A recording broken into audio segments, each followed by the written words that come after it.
আপনারা কিছু জিনিস খেয়াল করলে বুঝবেন ওই মেয়েটি আপনাকে পছন্দ করে নাকি। প্রথমত, সে আপনাকে দেখলেই হাসে, মৃদু মৃদু হাসে। সে যদি আপনার সামনে কমফোর্টেবল না হতো সে কিন্তু হাসতো না। তো সে আপনাকে হালকা হলেও পছন্দ করে। দ্বিতীয়ত, সে আপনার সামনে থাকলে তার চুল আঁচড়ায়, তার চুলে হাত চলে যায় এবং আপনি যা করছেন তা মিমিক করার চেষ্টা করে। তৃতীয়ত, সে আপনার সামনে আসলে নার্ভাস হয়ে যায়, কথা গুলিয়ে ফেলে। চতুর্থত, সে তার ঠোঁট ভিজায়, কারণ তখন সে নার্ভাস।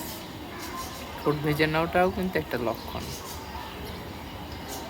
এরপর যদি বলি, সে আপনার সাথে কথা বলতে চায়, এই জন্য তার চোখ আপনার দিকে থাকে, কিন্তু আপনি যখনই তার দিকে তাকান সে চোখ সরিয়ে নেয়।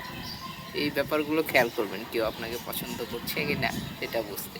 ধন্যবাদ।